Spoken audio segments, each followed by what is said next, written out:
ಕಲಬುರಗಿಯ ward number 47ರಲ್ಲಿ ಬರುವ ರಾಜಾಪುರ ಬಡಾವಣೆಯು ಸಾಕಷ್ಟು ಸಮಸ್ಯೆಗಳನ್ನು ಎದುರಿಸುತ್ತಿದೆ. ಮೂಲ ಸೌಕರ್ಯಗಳಿಲ್ಲದೆ ಸೊರಗುತ್ತಿರುವ ಬಡಾವಣೆಯ ಅಭಿವೃದ್ಧಿಗಾಗಿ ಶಾಸಕರು, ಜಿಲ್ಲಾ ಉಸ್ತುವಾರಿ ಸಚಿವರು ಸೇರಿದಂತೆ ಅವರ ಅನುದಾನವನ್ನು ಬಿಡುಗಡೆ ಮಾಡಿ ಬಡಾವಣೆ ಅಭಿವೃದ್ಧಿಗೆ ಮುನ್ನಡಿ ಬರೆಯಬೇಕು ಎಂದು ಭೀಮ್ ಆರ್ಮಿ ಸಂಘಟನೆಯ ಜಿಲ್ಲಾ ಅಧ್ಯಕ್ಷ ಸುನಿಲ್ ಇಟ್ಗಿ ಒತ್ತಾಯಿಸಿದರು.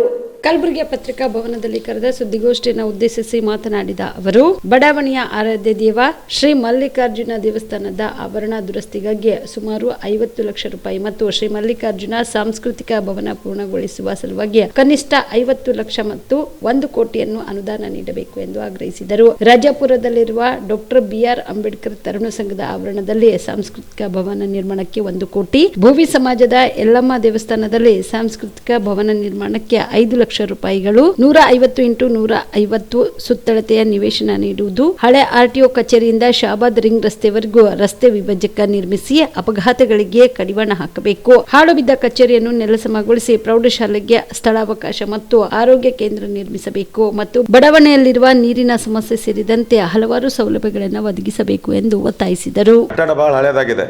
ಕಾರಣ KKDBಯ ಜಿಲ್ಲಾ ಉಸ್ತುವಾರಿ ಸಚಿವರ ವಿವೇಚನಾ ಅನುದಾನದಲ್ಲಿ ಅಥವಾ ಸ್ಥಳೀಯ ಶಾಸಕರ ವಿವೇಚನಾ ಅನುದಾನದಲ್ಲಿ ದುರಸ್ತಿ ಕೆಲಸಕ್ಕೆ ಕನಿಷ್ಠ ಒಂದು 50 ಲಕ್ಷ ಮಂಜೂರು ಮಾಡಬೇಕು. ಅದೇ ರೀತಿಯಾಗಿ ರಾಜಾಪುರ ದೇವಸ್ಥಾನದ ಆವರಣದಲ್ಲಿ ಮಲ್ಲಿಕಾರ್ಜುನ ಸಾಂಸ್ಕೃತಿಕ ಭವನ ಇದೆ ಸರ್. ಆ ಸಾಂಸ್ಕೃತಿಕ ಭವನ ಅರ್ಧಕ್ಕೆ ನಿಂತದ. ಆ ಒಂದು ಸಾಂಸ್ಕೃತಿಕ ಭವನ ನಿರ್ಮಾಣ ಮಾಡ್ಲಿಕ್ಕೆ ಒಂದು 50 ಲಕ್ಷ, 2 ಕೂಡಿ 1 ಕೋಟಿ ರೂಪಾಯಿ ಮಲ್ಲಿಕಾರ್ಜುನ ದೇವಸ್ಥಾನಕ್ಕೆ ನಾವು ಆಗ್ರಹ ಮಾಡ್ತಾ ಇದ್ದೇವೆ. ಯಾವ ಉಸ್ತುವಾರಿ ಸಚಿವರು ಅಥವಾ ಯಾರು ನಮ್ಮ ಶಾಸಕರು ಅನುದಾನದಲ್ಲಿ KKDB ಅನುದಾನದಲ್ಲಿ. ಎರಡನೇದಾಗಿ ರಾಜಾಪುರ ಡಾಕ್ಟರ್ ಬಿ.ಆರ್. ಅಂಬೇಡ್ಕರ್ ತರುಣ ಸಂಘದ ಆವರಣದಲ್ಲಿ ಡಾಕ್ಟರ್ ಅಂಬೇಡ್ಕರ್ ಸಾಂಸ್ಕೃತಿಕ ಭವನ ನಿರ್ಮಾಣ ಮಾಡಬೇಕು. ನಮ್ಮದು ಭಾಳಷ್ಟು ದಲಿತ ಸಮುದಾಯ ಇದೆ. ಅಲ್ಲಿ ಯಾವ ಕಾರ್ಯಕ್ರಮ ಚಟುವಟಿಕೆ ಸಾಂಸ್ಕೃತಿಕ ಚಟುವಟಿಕೆ ಮಾಡ್ಲಿಕ್ಕೆ ಜಾಗನೇ ಇಲ್ಲ. ಆ ಒಂದು ಸಾಂಸ್ಕೃತಿಕ ಭವನ 1 ಕೋಟಿ ರೂಪಾಯಿ ವೆಚ್ಚದಲ್ಲಿ ಸಾಂಸ್ಕೃತಿಕ ಭವನ ನಿರ್ಮಾಣ ಮಾಡಿಕೊಡ್ಬೇಕು ಅಂತೇಳಿ ತಮ್ಮ ಮುಖಾಂತರ ಸರ್ಕಾರಕ್ಕೆ ಒತ್ತಾಯ ಮಾಡ್ತಾಯಿದ್ದೀನಿ. ಅದೇ ರೀತಿಯಾಗಿ ರಾಜಾಪುರದಲ್ಲಿ ಭೋವಿ ಸಮಾಜದವ್ರು ಭಾಳ ದೊಡ್ಡ ಸಂಖ್ಯೆದಲ್ಲಿದ್ದಾರೆ. ಅವರಿಗೆ ಯಾವುದೂ ಜಾಗನೇ ಇಲ್ಲ. ಒಂದು ಎಲ್ಲಮ್ಮ ಗುಡಿ ಇಷ್ಟೇ ಅದ.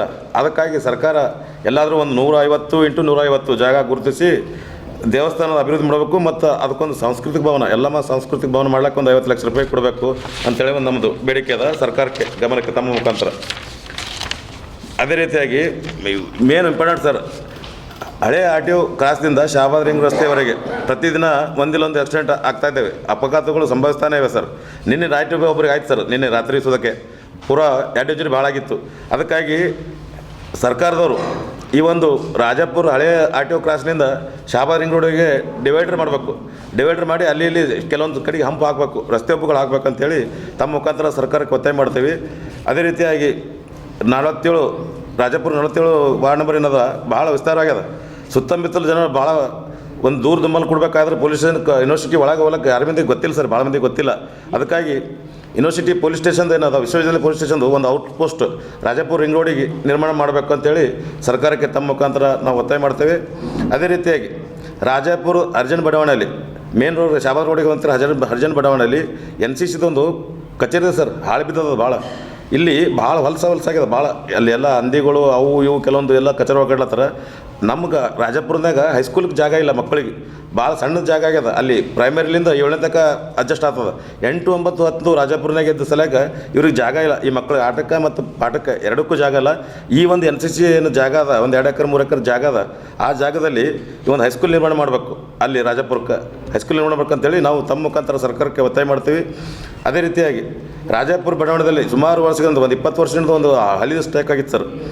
ಇಲ್ಲಿ ತನಕ ದಯವಿಟ್ಟು ಮುಖ್ಯಮಂತ್ರಿ ಯಾರು ಉಸ್ತುವಾರಿ ಸಚಿವರು ಮತ್ತು ಸ್ಥಳೀಯ ಶಾಸಕರು ತಮ್ಮ ಒಂದು ವಿವೇಚನದಲ್ಲಿ ಮತ್ತು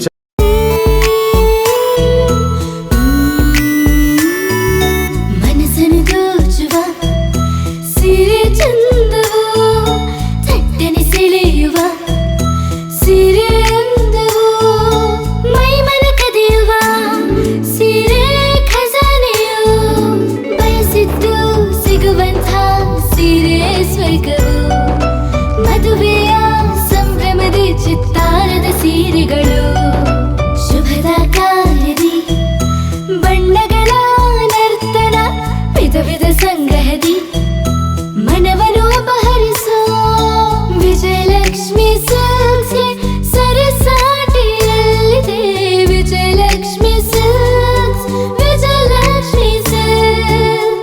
ಗುಲ್ಬರ್ಗ ಜಿಲ್ಲೆಯಲ್ಲಿಯೇ ಮಹಿಳೆಯರ ಮತ್ತು ಮಕ್ಕಳ ವಸ್ತ್ರಗಳ ಏಕೈಕ ಅತಿ ದೊಡ್ಡ showroom Vijayalakshmi silks, city centre mall, super market road, Gulbarga.